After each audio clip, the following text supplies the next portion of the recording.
Europe 1.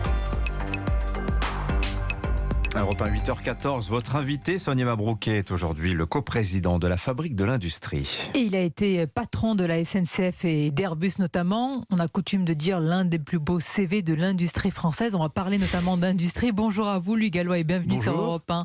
Alors l'hiver risque d'être tendu, augmentation contenue des prix de 15% en 2023. La première ministre Elisabeth Borne a donc annoncé la prolongation du bouclier tarifaire pour endiguer cette hausse. Le bouclier tarifaire, ce quoi qu'il en coûte tarifaire toujours à l'œuvre, est-ce que c'est la bonne option selon vous ? Je pense qu'il n'y a pas le choix. Il n'y a pas le choix pour le moment. C'est une mesure d'urgence. Si on veut limiter les hausses de prix de l'énergie, et c'est le cas dans tous les pays d'Europe, on met en place un bouclier tarifaire. Ça coûte les yeux de la tête. Ah. Donc c'est au prix de la dégradation de nos comptes publics. Écoutez, le paquet annoncé hier par Madame Borne et par Bruno Le Maire représente un peu plus de 20 milliards. Donc c'est-à-dire un point de PIB.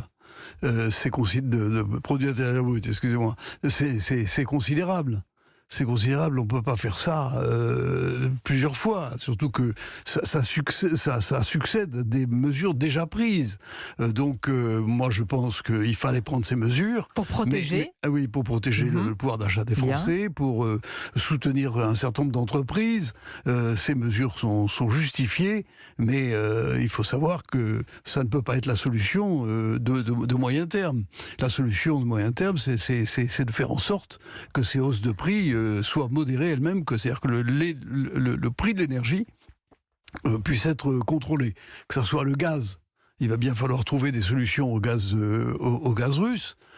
C'est une impasse dans laquelle les Allemands nous ont mis, hein, il faut le dire très franchement. Donc nous nous trouverons dans une situation où il faut reconstituer nos approvisionnements en gaz et sur des bases de prix qui soient celles du prix mondial, parce qu'actuellement l'Europe paye le gaz plus cher que le prix mondial. Mais justement, Louis Gallois, qu'attend l'Union européenne pour nous dire très concrètement comment réformer le marché de l'électricité européen ? Est-ce qu'on peut rester longtemps dans ce système qu'on appelle du coût marginal, je le précise pour nos auditeurs, qui aligne le prix de l'électricité de gros sur la dernière unité de mise en production, généralement le gaz. Qui est le gaz. On peut rester longtemps aussi. Alors il faut d'une part peser sur le prix du gaz, je viens d'en dire un mot, et ensuite, il faut déconnecter le prix du gaz du prix de l'électricité. Ça, c'est une affaire européenne. Et moi, je souhaite que l'Europe aille aussi vite que possible dans cette direction. C'est le cas ? Est-ce qu'on est là ? Pour l'instant, ils réfléchissent. L'Europe, le problème, c'est que l'urgence, pour eux, c'est en mois. Non, c'est une question de semaines. Il faut aller vite. Il faut aller vite dans ce domaine. On ne peut pas continuer à avoir un système de prix qui, en période de crise, fait exploser le prix de l'électricité. Il est absurde, ce système. Il est justifiable. Je ne suis pas un fanatique de ça, mais il est justifiable hors crise. Mais il ne l'est plus du tout pendant les périodes de crise. Donc il faut sortir de ça, c'est absolument essentiel. Louis Gallois, ça veut dire que des mesures comme le bouclier tarifaire sont prises en France, avec quand même un coût, une dégradation de nos comptes publics, et elles vont rester, ce bouclier tarifaire il va être prolongé, elles viennent compenser, alors l'absurdité, ou en tout cas ce système européen... Elle vient de compenser à l'origine une augmentation du prix du gaz qui se répercute sur le prix de l'électricité. Il y a d'autres causes pour la hausse du prix de l'électricité, notamment le fait qu'une partie de nos réacteurs ne sont plus en service, le fait que les Allemands ont arrêté les leurs, donc nous avons perdu de la capacité de production d'énergie pilotable en Europe. Ça fait monter les prix d'électricité pilotable, excusez-moi. Donc ça fait monter les prix, inévitablement. Mais pas au niveau que nous connaissons actuellement. Mais la situation aujourd'hui, on va importer d'Allemagne, on va importer de l'électricité, mais on marche sur la tête. On marche un peu sur la tête. Je crois qu'on n'a pas du tout anticipé le fait que nous allions vers une période où le nucléaire ne pourrait pas produire autant que dans le passé, parce qu'il faut faire la maintenance et ce qu'on appelle le grand carénage des centrales. L'autorité de sûreté nucléaire avait dit depuis plusieurs années qu'il fallait se créer des marges de manœuvre. Pourquoi on ne les a pas écoutés ? Pourquoi on n'a pas écouté l'autorité de sûreté nucléaire ? Moi, je n'ai pas d'explication, j'en ai une seule. Laquelle ? C'est qu'on a minoré le besoin d'électricité. Et je pense que un certain nombre de groupes de pression ont minoré ces besoins d'électricité. Nommons-les. Comment ils s'appellent ces groupes de pression ? De tous ordres. Des lobbies. Des lobbies. Antinucléaires, partout. Des lobbies antinucléaires qui ont minoré la demande d'électricité. Ça s'est traduit par un certain nombre d'administrations qui ont relayé ça. RTE, pour ne pas le nommer. Il y a quelques années, le gestionnaire de transport d'électricité. On se retrouve donc dans une situation de pénurie en France. Il y a en plus des problèmes de corrosion, mais ils vont être traités. Mais donc on se trouve dans une situation de pénurie en France et de pénurie en Europe. Mais Louis Gallois, ça veut dire qu'on a ignoré, notamment RTE, le gestionnaire de transport d'électricité, a ignoré les mises en garde de l'autorité de sûreté nucléaire qui nous disait depuis des années qu'on allait avoir un manque de marge. Et aujourd'hui, RTE nous dit que le risque de coupure, attention, il peut être maîtrisé à condition que nous fassions des efforts. Il élabore plusieurs hypothèses, dont celle de nombreuses coupures cet hiver. Alors, RTE, d'abord, a bougé depuis plusieurs années. Et l'an dernier, il a fait des prévisions de consommation d'électricité beaucoup plus élevées. Il faut le reconnaître. Donc il a bougé sous la pression des faits. Mais maintenant, il nous annonce la réalité. La réalité, c'est que nous sommes dans une situation de pénurie. Moi, je ne pense pas qu'on ira à une crise majeure d'approvisionnement d'électricité cet hiver, parce qu'on est capable quand même de trouver des solutions. Mais il va falloir prendre des mesures de sobriété. Vous savez, la célèbre formule, il vaut mieux la sobriété choisie que le rationnement subi. C'est le président de la République qui a dit ça, c'est très joli, mais enfin ça va nous amener à des mesures de sobriété. Bon, il faudra les prendre. Louis Gallois, j'ai rappelé, et nos auditeurs le savent, vous avez été patron de la SNCF et d'Airbus. Un autre patron, là, récemment, a parlé, a poussé un coup de gueule. Patron d'EDF, bientôt ex-patron d'ailleurs, Jean-Bernard Lévy. Mais est-ce qu'il n'avait pas raison en somme de dire « Mais moi, on m'a dit de fermer des réacteurs, on m'a dit de lever le pied ». Alors, moi, je ne veux pas rentrer dans cette querelle de savoir si EDF est fautif ou pas. Mais ce qui est sûr, c'est qu'on savait quel était le programme de maintenance et de grand carénage des centrales actuelles. Deuxièmement, on a, depuis 1999, on n'a lancé qu'une seule centrale, c'est Flamanville. Et on a fermé combien ? 13 gigawatts et on a fermé 13 gigawatts de capacité pilotable. De capacité pilotable. Et je crois qu'il faut le dire aux auditeurs, pour passer les pointes de consommation, il faut des capacités pilotables. Parce que les pointes de consommation peuvent ne pas coïncider avec le vent ou avec le soleil. Attendez, donc les énergies renouvelables ne nous permettent pas de passer ces pointes. Les énergies renouvelables ont leur justification, mais certainement pas de passer les pointes. Parce que pour les pointes, elles sont inopérantes. Il suffit que nous ayons, comme nous l'avons eu l'hiver dernier, une période pendant l'hiver, il n'y a plus de solaire pendant l'hiver, où l'anticyclone est positionné de telle manière qu'il n'y a pas de vent sur l'Europe, pour que l'éolienne rapporte zéro. Donc il faut du pilotable. Les Allemands, le pilotable, c'est le charbon, le gaz et le charbon.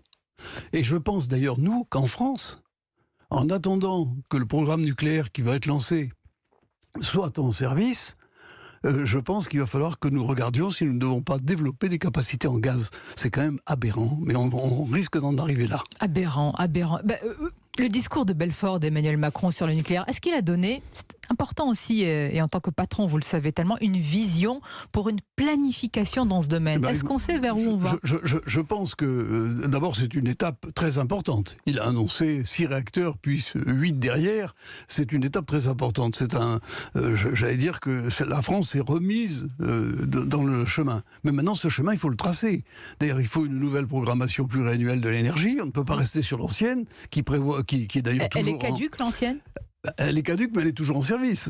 Elle est toujours effective, tant qu'il n'y en a pas une nouvelle. Et cette programmation pluriannuelle nous prépare à la fermeture de 12 réacteurs, au-delà des 2 de Fessenheim, ce qui est aberrant. On sait très bien que la nouvelle PPE, puisqu'on l'appelle ainsi, va prolonger les centrales actuelles.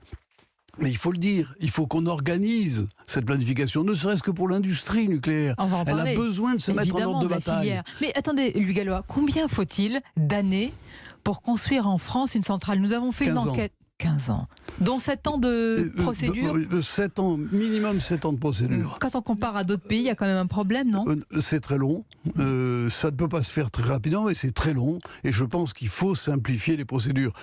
Il y a un projet de loi pour la simplification des procédures pour les énergies renouvelables. J'attends un projet de loi pour la simplification des procédures pour l'énergie nucléaire.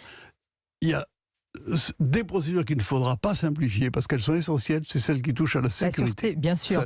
Il y a ce dont vous parlez, les procédures, et il y a les compétences humaines. Vous avez été, Louis Gallois, dans des industries de haute technologie, évidemment, comme l'aéronautique. Est-ce qu'on a encore en France les compétences nécessaires dans le nucléaire ? Est-ce que nos futurs ingénieurs, ceux qui nous écoutent, là, les plus jeunes, est-ce qu'ils ont envie d'aller dans ce domaine-là ? Est-ce qu'on leur donne envie d'avoir envie ?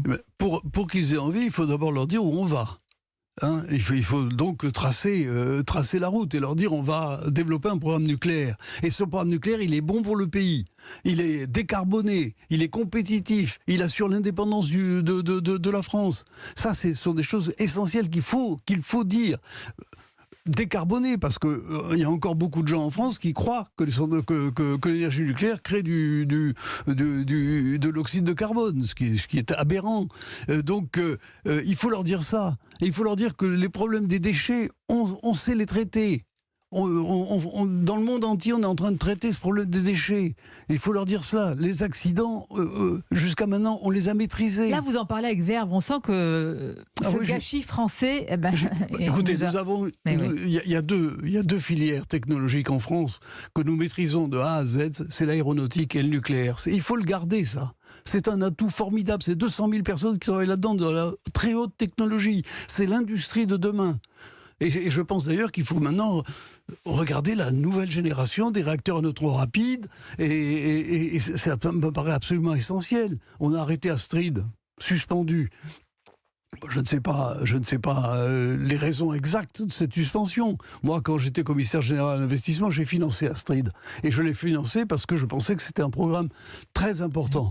Donc, nous pensions, parce que c'est pas moi qui décidais de mettre l'argent seul, mais ça me paraissait très important. On a arrêté ça, alors que la France, sur les réacteurs à neutrons rapides, a une expertise.